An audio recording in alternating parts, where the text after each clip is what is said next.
Caríssimos irmãos, caríssimas irmãs, que possamos permanecer sob as blandícias do reino daquele que nos governa e nos resgatará a todos das sombras insistentes que cultivamos em torno de nós mesmos.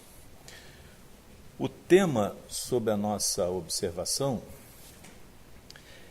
é daqueles que nos interessa de perto, a todos, que nos vemos, no mais das vezes, em meio a um jogo de forças que nos parecem cegas, em meio a circunstâncias e situações aflitivas que parecem surgir do nada e não têm nenhuma finalidade em nossas vidas. O aturdimento de muitos, a inconformação de uma grande parte e a incompreensão da quase maioria dos princípios espíritas tem levado a maioria de nós ao estiolamento da vontade, ao desânimo, à desilusão, ao desespero, à depressão, à enfermidade e à morte.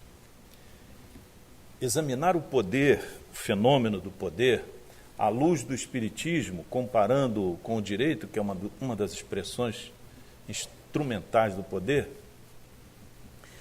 tem tudo a ver com os nossos interesses diretos e imediatos. Daí a seleção do tema para refletirmos sobre isso hoje. Vamos nos valer da teoria de Diogo de Figueiredo Moreira Neto, do livro Teoria do Poder, editora Revista dos Tribunais.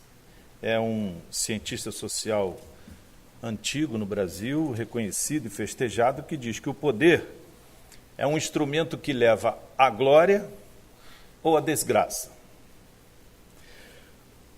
Quando o mal é execrável, corruptor, perigoso, como nos advertiram, diz ele, Tácito, Pitt e Lord Acton. Quando um bem, um meio de alcançar a paz, a harmonia, o progresso e a felicidade. Desde o direito à força, a força do direito, como aspiramos todos hoje, né? Nossa Constituição é a expressão máxima do poder instrumentalizado com o direito entre nós. Ela foi concebida para uma sociedade que viva sob o Estado democrático e social de direito. Esse Estado é para atender com os bens e oportunidades a maioria da população. Para isso foi inspirada, mas ainda não efetiva em torno dessa objetiva distribuição.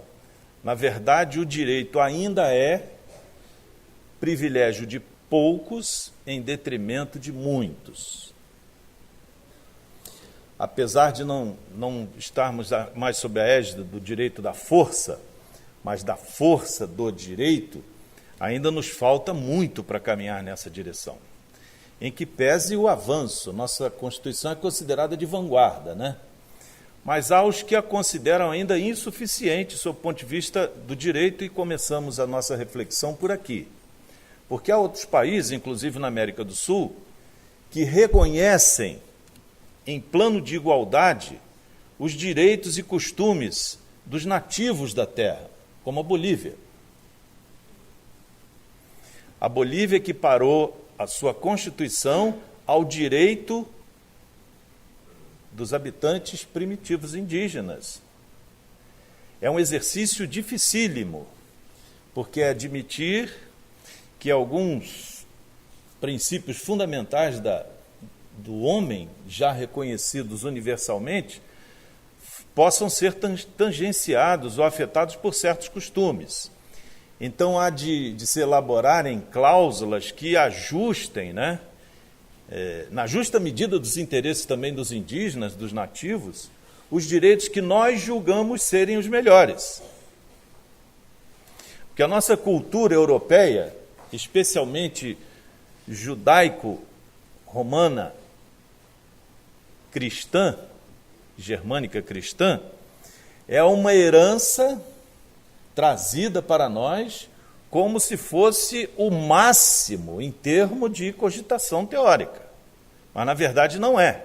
Ela foi sempre reprodutora dos interesses do colonizador, não dos colonizados. E ainda hoje, refletimos pouco sobre isso. Achamos que isso é o máximo, mas não é.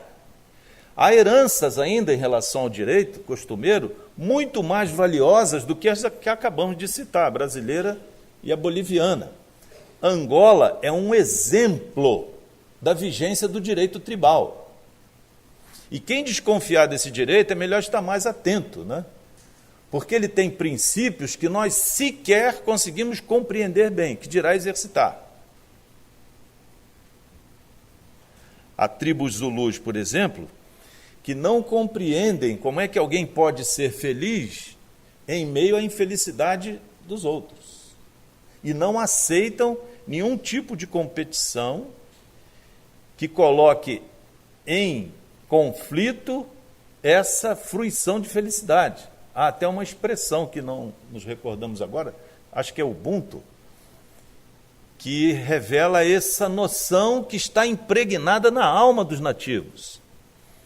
Quem a revelou para o mundo foi um antropólogo alemão, que ofereceu numa tribo Zulu, se não me engano, ou Banto, a oportunidade de crianças ganharem todos os prêmios que ele trazia. Eram coisas que seduziam a qualquer criança, né?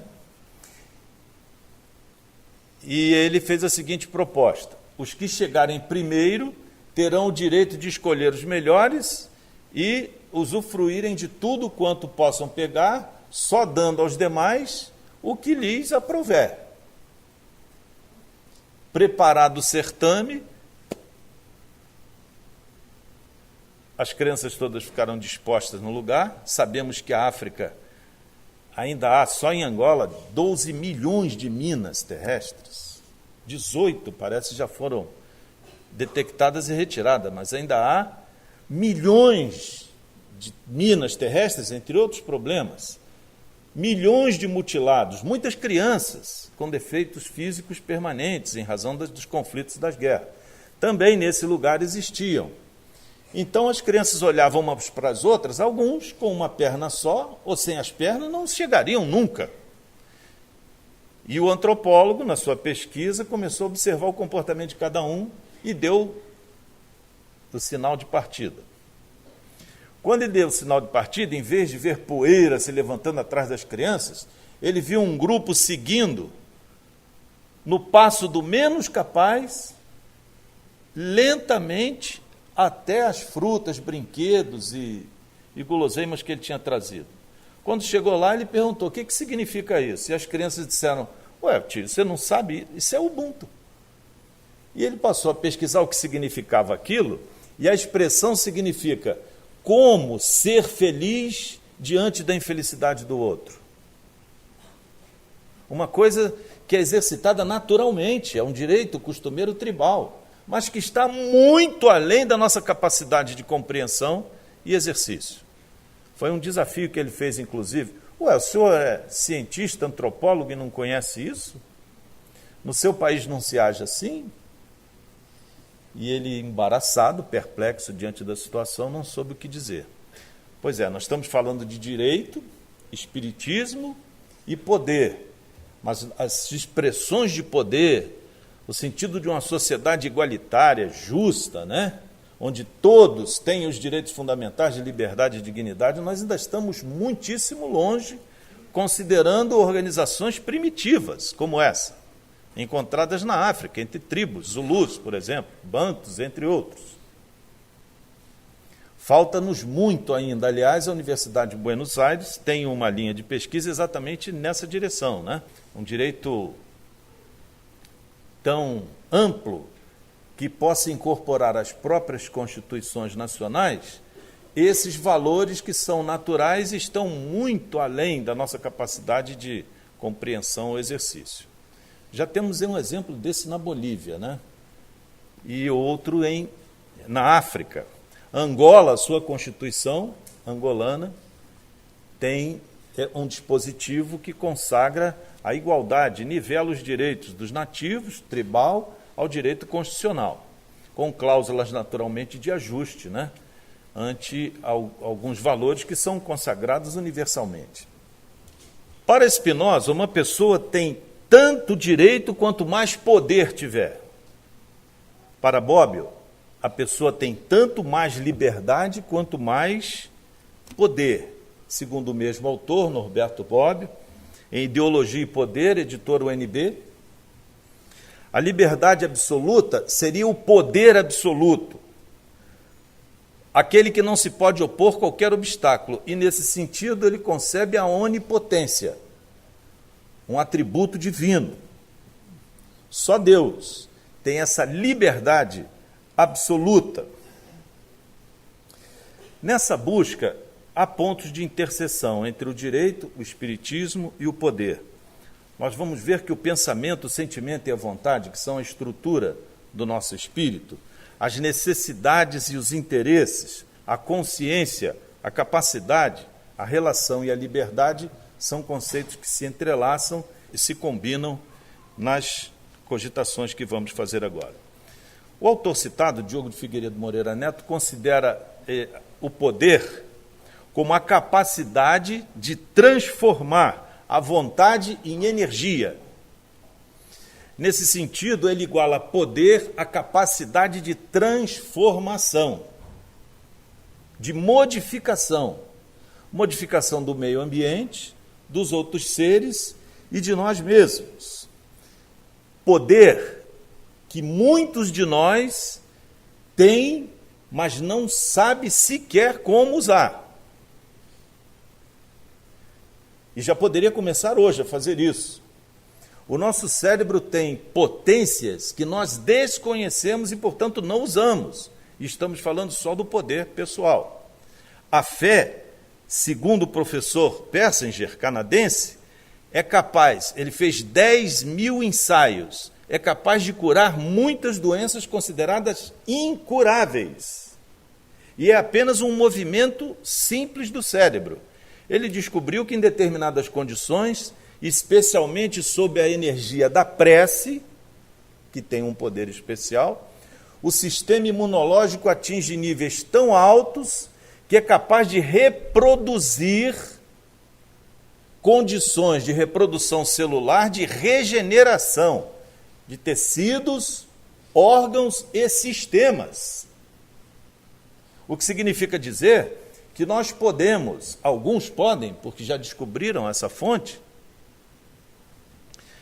modificar a própria estrutura biológica, fisiológica, psicológica, espiritual. Este é um poder individual que todos nós temos. O nosso poder é infinito.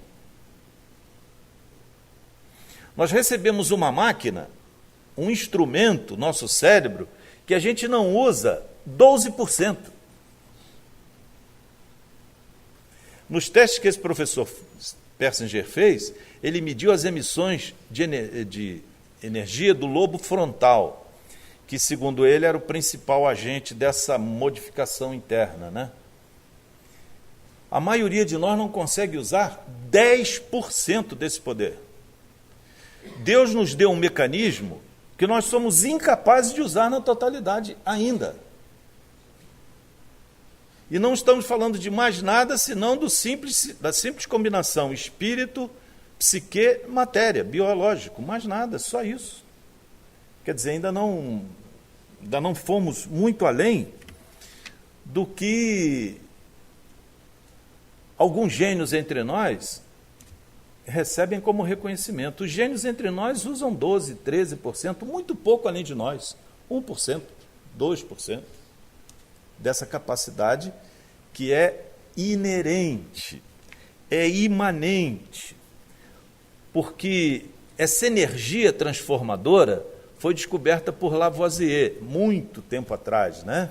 Com aquele princípio da conservação da massa.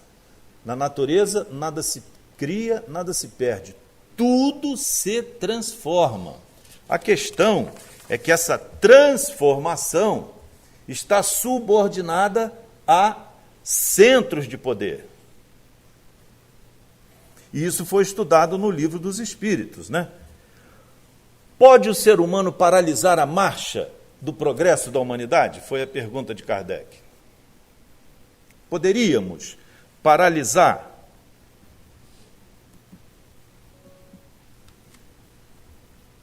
a marcha do progresso da humanidade? A resposta, evidentemente, é não. Mas podemos embaraçá-la. Embaraçá-la de tal maneira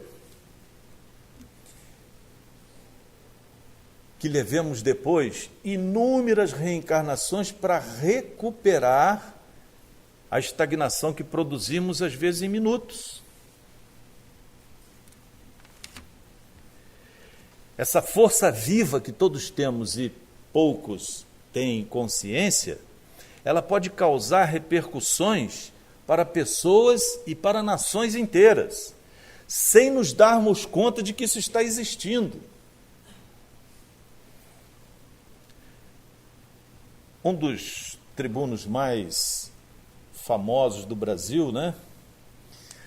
Espírito inspirador da AGE Brasil, Rui Barbosa, num dos seus discursos no Senado brasileiro, na Avenida Central, no Rio de Janeiro, em meio a um quadro econômico e político perturbador da nação, subiu ao púlpito do Senado e fez um discurso tão arrasador contra Pinheiro Machado que um ouvinte, curiosamente chamado Manso de Oliveira, isso se deu em 1918, saiu do Senado brasileiro convencido de que se ele pudesse encontrar Pinheiro Machado e matá-lo, metade ou a maioria dos problemas brasileiros seriam resolvidos. Pinheiro Machado, na época, era uma eminência parda e que, na verdade, era responsável, sim, pela maioria das decisões do governo. Rui Barbosa, sabendo disso, em seu discurso inflamado e arrebatador, jogou sobre ele toda a responsabilidade pelas crises que o país experimentava.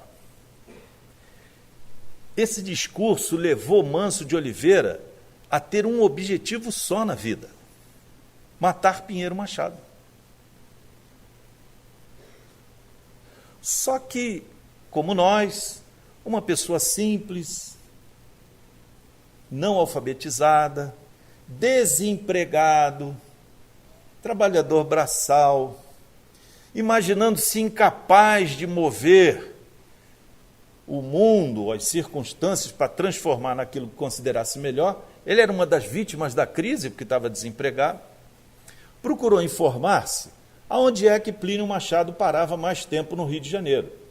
E descobriu, no hotel do mesmo nome, Hotel Central, que ficava na Avenida Rio Branco, hoje Avenida Rio Branco, no passado, Hotel Central. Ficava, inclusive, próximo do Senado. O que fez Manso de Oliveira? O que era comum na época, e muito fácil de comprar, foi uma tabacaria, comprou um punhal. E passou a esperar dias e dias a presença de Pinheiro Machado naquele hotel.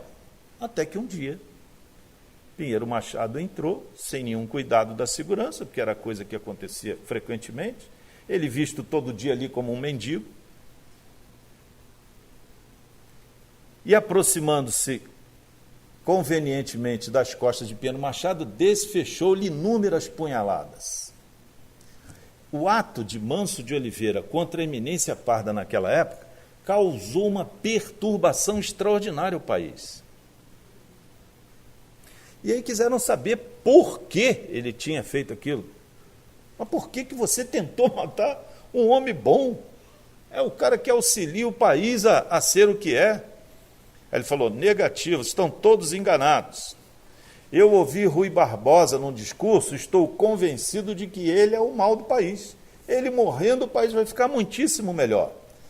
Nessa relação, estudada no direito penal por Damásio Evangelista de Jesus, Manso de Oliveira era um súcubo. O discurso arrebatador de Rui Barbosa era do íncubo. E a gente se alarma quando passa a conhecer no Espiritismo o poder que um espírito tem de influir no outro. Influir é fluir para dentro, de tal maneira que a pessoa já não é a mesma a partir dessa influência. Ela se torna uma outra pessoa, em outras condições, com outros sonhos, outras metas, outros objetivos. E isso se dá o tempo todo. Não precisa ser Rui Barbosa para tornar alguém súcubo de uma ideia. Isso ocorre todo tempo e todo instante, em todos os lugares. É que diz a lei de universalidade estudada por Diogo de Figueiredo Moreira Neto. Isso está acontecendo agora, não pela nossa fala, mas pela nossa presença física. O poder de irradiação de cada um de nós é algo que se expande de maneira natural. Essa é uma das leis do poder. O poder se expande infinitamente de todo o centro que o acolhe, que o detém. E nós somos centros de poder, imaginemos ou não, pelos pensamentos, pelas palavras e, fundamentalmente, pelas ações. Quando estão as três associadas, a coisa fica muito mais difícil. Por que fica mais difícil? Porque a repercussão do que fizermos pode ser de tal ordem que nos perturbe a existência por muitas existências. Manso de Oliveira estava absolutamente seguro que fazia o melhor por todos e por ele mesmo, matando Pinheiro Machado. Mas não era isso. Nas relações objetivas, humanas, qual que estamos agora entretecendo, é mais fácil perceber essa influência. Mas quando ela se dá do plano invisível para o plano material, para o plano visível, de desencarnados para encarnados, é muito difícil percebermos essa interferência. E nesse jogo de forças, como Emmanuel nos advertiu, nós estamos imersos num universo permanente de influências, movendo os nossos pensamentos, os nossos sentimentos e a nossa vontade, a despeito de nós mesmos. Nós pensamos que queremos algumas coisas e não queremos. Aquilo foi inoculado na nossa cabeça. Nós imaginamos que certos interesses nos são válidos e, na verdade, eles são perniciosos, são inválidos. Não nos causam nenhuma vantagem. Na verdade, eles são negativos, prejudicam-nos. Por isso, pensamento, sentimento e vontade envolve a expressão do poder de maneira tão importante que é preciso estar atento a isso. Freud imaginou que a pulsão central era o sexo, né? Depois dele, um autor chamado Alfred Adler, que foi médico, psicólogo, filósofo, formado pela Universidade de Viena, propôs que a pulsão central não é o sexo, é o poder. Todos temos sede de poder. Sede que desconhecemos, porque todos temos necessidades para suprir. E ninguém supre uma necessidade sem a capacidade de obtê-la.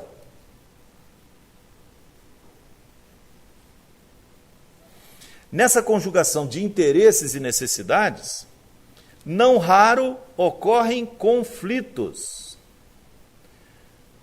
Especialmente quando os bens escasseiam, né?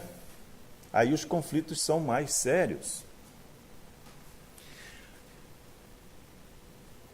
Nossa mente, nosso espírito, é capaz de conceber interesses antagônicos ao nosso progresso, à nossa saúde, à nossa felicidade. Além da nossa impossibilidade de perceber o que é interesse real e o que é interesse ilusório, nós temos as influências espirituais que nos induzem a pensar desta ou daquela maneira, de fazer desse jeito ou de outro, de satisfazer o que parece-nos uma necessidade ou outra. Kardec perguntou aos espíritos: influem os espíritos em nossa vida? Questão 459 do Livro dos Espíritos. Influem a tal ponto que, de ordinário, são eles que vos dirigem. A maior parte do nosso dia hoje observou-nos agindo segundo a menor parcela da nossa vontade. A maior parcela de impulso nós recebemos do invisível. E nenhum de nós aceita bem isso agora, por exemplo. Alguém agora aceitaria que a maior parte do dia agiu segundo a sua própria independente vontade? Não há vontade independente. Nenhuma vontade é independente entre nós. Afirmam-nos a teoria do poder e o espiritismo. Vivemos num regime de interdependência, impossível de ser afastada. Se na maior parte do tempo são eles que nos dirigem, nós temos que dar tratos a isso. Nós temos que refletir, passar a pensar sobre isso.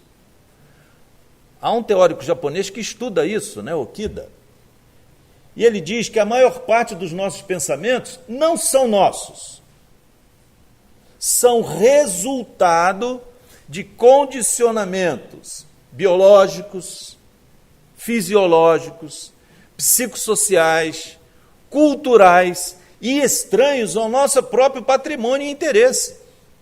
Então, diz ele em seu livro, desconfie do que você pensa.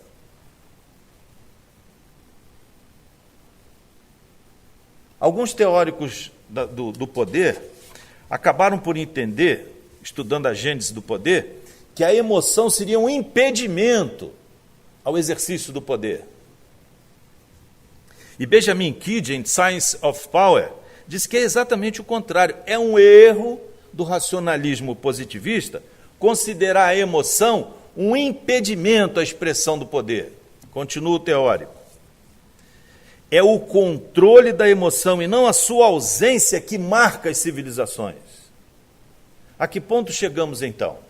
Pensamento, sentimento e vontade. Se a nossa vontade está comprometida por uma produção de pensamentos e sentimentos que nós não temos autocontrole, autodomínio, autoconhecimento, é preciso refletirmos sobre este poder que nos influencia. Agora, por exemplo, estamos a salvo de uma série de injunções que não puderam entrar aqui. Eles estão nos aguardando lá fora. Alguns estão sorrindo agora, porque eles estão nos ouvindo. Eles estão ouvindo a voz do nosso pensamento. A nossa voz, os nossos sentimentos estão chegando a eles agora. E eles sorriem a dizer, por enquanto você está na salvaguarda desse castelo de luz que é a comunhão espírita. Daqui a pouco nos reencontraremos aqui fora. Eles estão nos ouvindo e percebendo o que sentimos por dentro, porque estamos, em muitos casos, telementados por eles. Estamos sob o seu controle. Muitas das obsessões se dão exatamente dessa maneira. Implantam chips na nossa cabeça, Manuel Filomeno de Miranda, painéis da obsessão, e de longe controlam todas as emissões que produzimos. Até extrair esse chip, precisamos de procedimentos muito especiais, às vezes de microcirurgias, que são realizadas aqui todo o tempo. Podem estar sendo realizadas agora. E quem de nós está se dando conta desse movimento? Segundo Antônio Damasio, Entre uma emoção, um estímulo e a produção do pensamento, decorrem apenas 300 milissegundos. Ou seja, a gente pega o segundo, divide em 1000, 300 partes desse 1000 é o espaço entre uma emoção e a produção do pensamento. Dependendo das fibras que se nos toquem por dentro, emergem esses pensamentos a despeito da nossa vontade. Quem já não experimentou o fenômeno de ouvir uma música e viajar no tempo? Quem já não sentiu um perfume, uma expressão, uma voz, e teve a trajetória da sua vida completamente alterada por minutos, indo a lugares, evocando pessoas, situações, dramas, que nem passava pela sua cabeça imaginar naquele momento? Quem de nós poderia afirmar com toda segurança que já adquiriu capacidade de controlar esse fenômeno? É o que nos interessa hoje. Não há relações acráticas, ou seja, destituídas de poder. Não há em nenhum lugar do universo. Significa dizer que estamos sempre e sempre recebendo e transmitindo influências, poder de transformação. Nenhum de nós sairá desta sala sendo a mesma pessoa que entrou em razão disso. Nenhum de nós vai voltar igual ao que entrou. Porque alterações de toda ordem foram realizadas em nós, a despeito da nossa consciência. Como diz Joana de Ângeles, a maioria de nós ainda vive uma consciência de sono. E como esse é um trabalho individual, não há como ninguém resolver isso por nós. É um trabalho de autoobservação que nos exige estudo, trabalho e perseverança. Em que direção?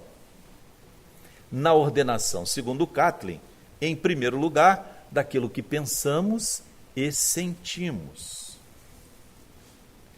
Dizem que querer é poder, né? Fernando Pessoa diz que não. Querer não é poder. Quem pôde, diz ele, quis antes de poder, só depois de poder. Quem quer nunca há de poder. Porque querer se perde em querer. A renúncia, diz ele, é a libertação. Não querer é que é poder.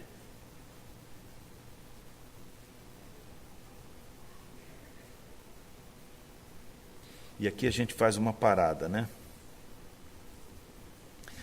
Rousseau dizia que a espécie de felicidade que ele ansiava não era fazer o que ele queria, mas não fazer o que ele não desejava. Essa era a espécie de felicidade dele. Schopenhauer diz que o ser humano é livre para fazer o que quer, mas não é para querer o que quer. E todos eles feriram o mesmo tema. Como é que começa o nosso querer? De onde é que vem os anseios, as expectativas, os sonhos de felicidade que anelamos? De onde vem? De que paradigmas, de que forças, de que energias, de que condições que pomos em ação a busca daquilo que entendemos melhor para nós? Essa é a questão. A maioria de nós induz o corpo à enfermidade sem o saber. Como diz Joana, nós somos um universo de consciências. E seria muito bom para ter saúde, todo dia, quando terminamos o nosso dia de trabalho, agradecer a cada parte do corpo pelo trabalho realizado no dia, especialmente o coração, né? Pelas centenas de milhares de batidas que ele dá todo dia, sem a gente dizer para ele muito obrigado. Muito obrigado. Mas eu vou falar muito obrigado por meu coração, por quê?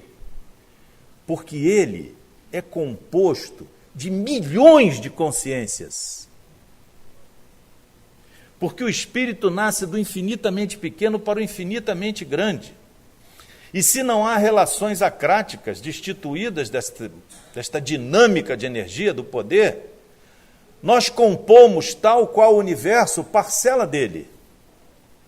E só há uma maneira de estarmos em sintonia com a paz, com a saúde, com o progresso, com a felicidade. E é exatamente o Espiritismo que nos dá o caminho. Todos podemos começar a ser mais felizes agora, se o quisermos. Renunciando primeiro ao seu querer. O que nós queremos agora? O nosso querer está sempre comprometido com o que queremos. Na verdade, quem está doente e quer a saúde, não é bem a saúde que ele procura. Ele está procurando o status quo ante, para se manter na mesma zona de conforto que o levou à enfermidade.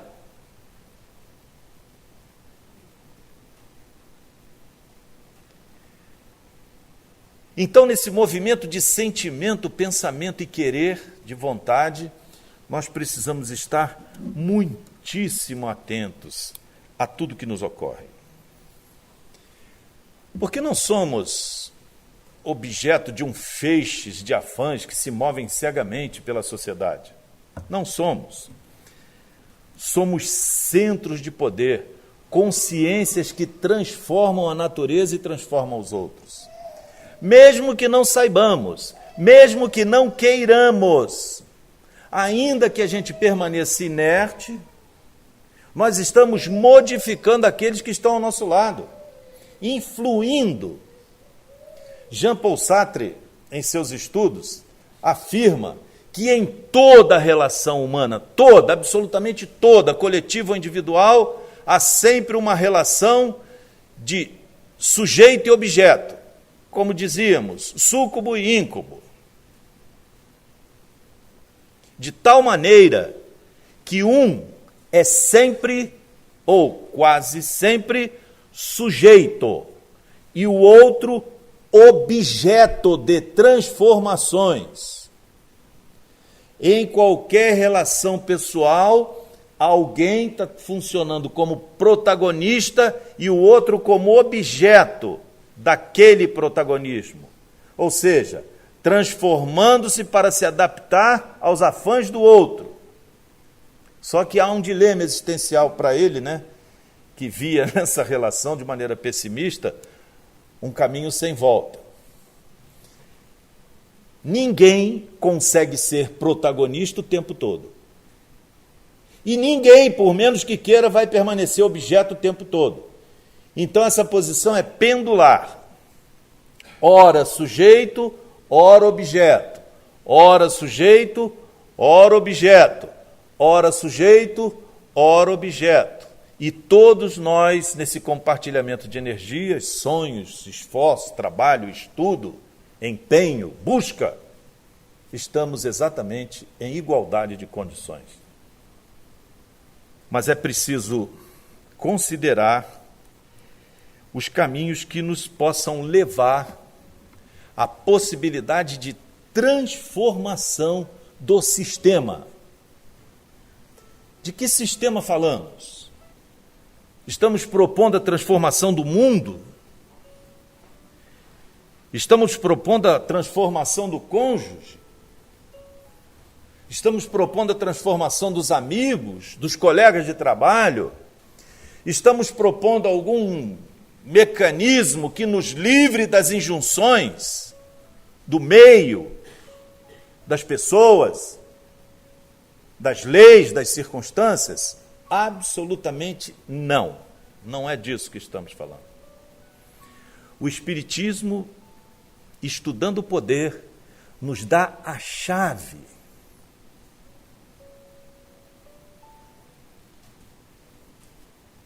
primorosa da solução do problema. A transformação de nós mesmos.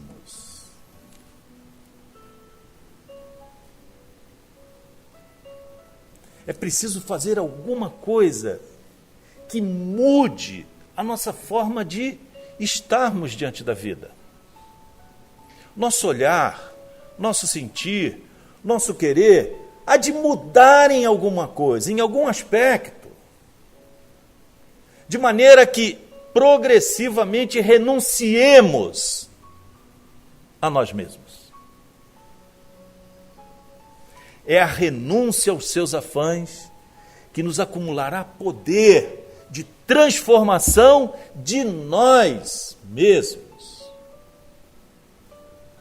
É a caridade, mal compreendida como doação simples. Hoje, no deserto afetivo que vivemos, um olhar pode modificar tudo. Um olhar, porque as pessoas se recusam a olhar umas para as outras hoje. Está ficando cada vez mais perigoso isso. Um minuto de atenção pode evitar grandes transtornos futuros. Pensar em alguém agora, quando nós estamos sobrecarregados de problema, pode ser o fator emulador de energia para que, além de vencermos as dificuldades, melhoremos o que há em nós. É essa a proposta do Espiritismo. Nessa competição desenfreada, caminhando cada um por si, a busca de fogos fatos, esquecemos da verdadeira luz, do verdadeiro caminho, da verdadeira vida. E todos nós sabemos o que isso significa, porque Ele próprio nos disse: eu sou o caminho, a verdade e a vida. Não há expressão do poder mais poderosa, com mais capacidade de transformação do que as recomendações de Jesus. E se todos já as experimentamos no plano do conhecimento, porque estamos entre os chamados, estamos entre os da primeira hora. Muitos de nós pôde experimentar a passagem no planeta na época, um pouco depois de Jesus ter estado aqui. E ainda assim, insistimos em adotar procedimentos contrários exatamente ao nosso interesse. E à medida que isso acontece, o nosso poder esmaece, a nossa capacidade de transformação se dilui e nós permanecemos exatamente como somos, com uma consequência dramática. Nada podemos fazer quanto a isso, porque é exatamente nossa responsabilidade fazê-lo ou não fazê-lo, e permanecemos como estamos agora. Não há caminho, não há poder, não há fórmula mágica, não há reza forte, não há oração, não há passe, não há procedimento, não há remédio, não há cirurgia que remova de nós as sombras que incrustamos em nós mesmos. Não é possível. E se o poder é um fenômeno dinâmico, de que somos portadores e só depende de nós exercitá-lo, o convite é para que façamos isso hoje, agora e sempre. Que a paz do Senhor,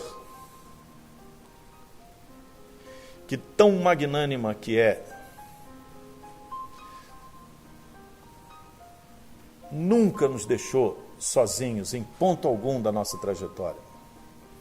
Que esta força, que esta energia, que esta paz que invade o ambiente, desde que chegamos aqui, nos possa promover um acréscimo, um plus de percepção, Senhor.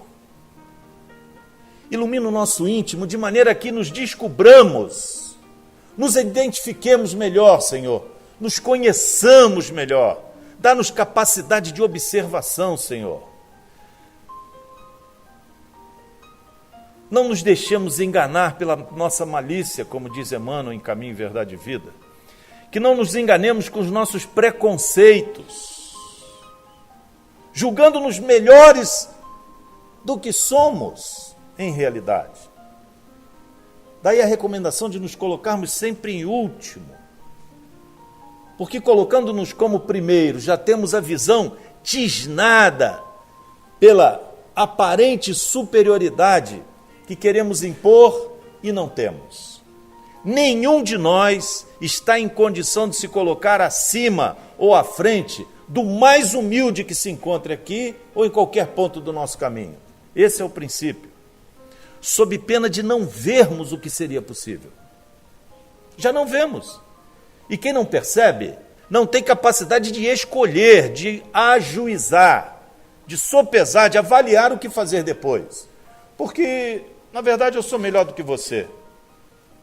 Eu uso isso ou uso aquilo, você tem isso? Ah, não tem? Não, mas eu tenho.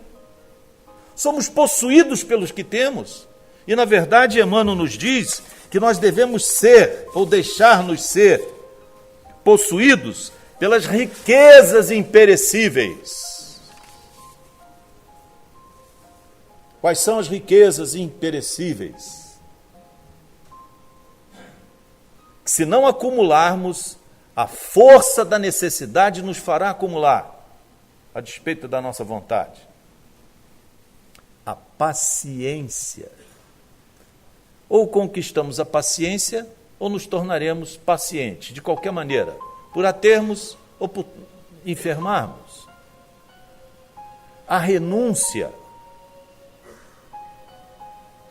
Precisamos exercitar matematicamente a renúncia. Ter alguns minutos do nosso dia em que não pensemos em nós. É só isso. Que ofertemos a outro, ao próximo, melhor que seja o inimigo. Uma prece pelo adversário, pelo desafeto, pelo parente complicado. Uma expressão de resignação, que é o consentimento do coração, a dizer ao Senhor: Senhor, muito obrigado pela enfermidade que me assalta. Embora eu não a compreenda e me incomode, me esforço, Senhor, em despertar no imo da minha alma o sentimento de gratidão por aquilo que sequer sou capaz de compreender, porque afinal de tudo, sei que me amas tanto que não tenho condição de compreender. Ajuda-me a resignar-me, Senhor, a acumular essa riqueza, ser possuído de resignação, de gratidão pela vida, de gratidão por tudo e por todos, por tudo e por tudo aquilo que me cerca, Senhor, e que me acontece, porque tudo é expressão da Tua misericórdia.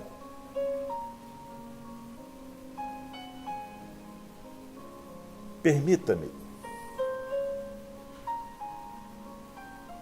como o lírio do campo, Senhor, estar agora orvalhado pelas bênçãos que vertem generosas e abundantes do Teu coração. Que eu possa recepcionar esse orvalhar divino em minha alma, Senhor, aparelhando-me para ter mais boa vontade, para ter menos rejeição, para não me incomodar com a diferença, para cultivar a boa vontade,